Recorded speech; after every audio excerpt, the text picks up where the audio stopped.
Di tahun 2025 ini Mas udah meningkat ya untuk UMR-nya. Ya, UMR-nya meningkat sih. UMR-nya meningkat. Apakah penghasilannya juga meningkat Mas? Kalau UMR-nya meningkat, tentunya gajinya lebih tinggi dibandingkan tahun kemarin. Assalamualaikum warahmatullahi wabarakatuh. Ketemu lagi bersama saya Wahno Channel, dan lokasinya di sini di pinggir laut ya. Di sebelah sini ada laut sebenarnya. Kemarin teman-teman sudah melihat. Di sini saya akan membahas terkait UMR. UMR di Korea ini meningkat. Dari yang meningkat, untuk UMR-nya sendiri meningkat, tapi teman-teman, janopnya itu berkurang. Nah, ini saya alami di tahun 2024 kemarin. Ketika saya sudah berada di 2023, meningkat di 2024, ternyata pekerjaannya ditambah, lemburnya dikurangi. Ini tidak semua pabrik mengalami hal ini. Ada juga pabrik yang bonafit itu tetap memberikan janop panjang. Apakah 52 jam itu berlaku sih Mas? Ya, sebenarnya berlaku 52 jam dalam satu minggu ya. Dalam satu minggu 52 jam.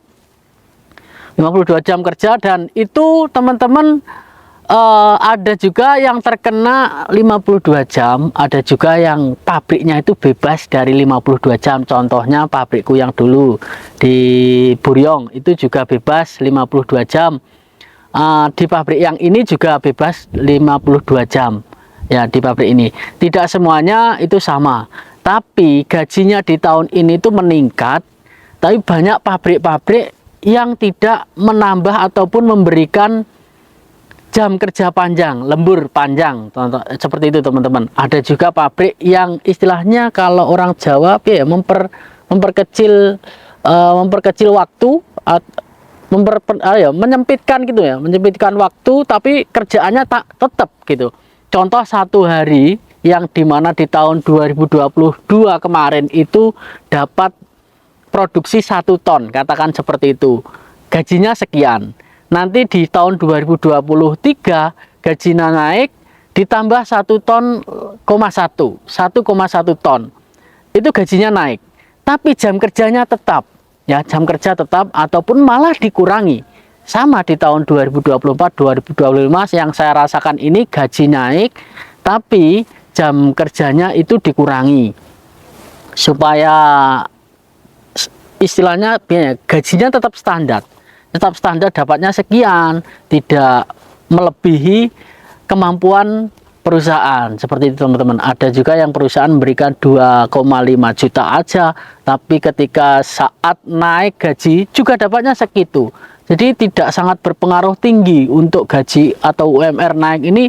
Pengaruhnya tidak terlalu tinggi teman-teman, hanya beberapa aja yang sangat berpengaruh. Tapi kalau pabrik yang bonafit, saya rasa meskipun gaji naik, jam kerjanya tetap naik ataupun tetap ada lemburnya panjang.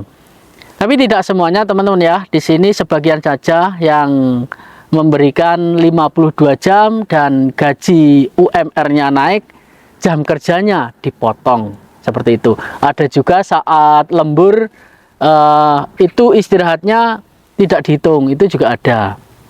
Jadi bermacam-macam buat kalian semuanya yang memang memberikan tidak memberikan 52 jam, itu bagus sekali. UMR-nya naik tidak sangat berpengaruh tinggi ketika kita mendapatkan gaji di pabrik yang ada 52 jam kerja. 52 jam kerja. Bahkan produksinya itu bisa meningkat, gajinya sama, itu bisa.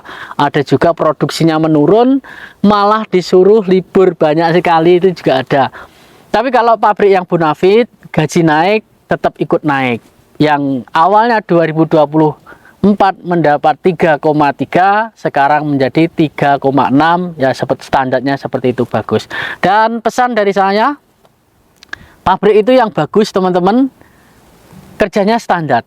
Jam 9 malam terus lemburnya, jadi tidak naik turun, itu malah sangat tidak stabil ya, sangat tidak stabil. Tapi kalau yang pulang jam 7 terus Juganman seperti itu, bagus, pendapatannya stabil ya. Tapi kalau jam 7 dalam 2 bulan, nanti 3 bulan pulang jam 5. Nah, itu sangat tidak bagus pabrik seperti itu. Tapi tetap bersyukur kita sudah berada di Korea, karena banyak sekali teman-teman yang masih di Indonesia menantikan bisa dapat SLC dan bisa bekerja di Korea. Nah, mungkin itu saja yang saya sampaikan terkait UMR naik. Itu tidak dipastikan gajimu semakin tinggi, tapi pabrik juga pinter untuk mengelola keuangan supaya standar seperti produksi dan juga membayar karyawan. Terima kasih. Wassalamualaikum warahmatullahi wabarakatuh. Annyeonghaseyo.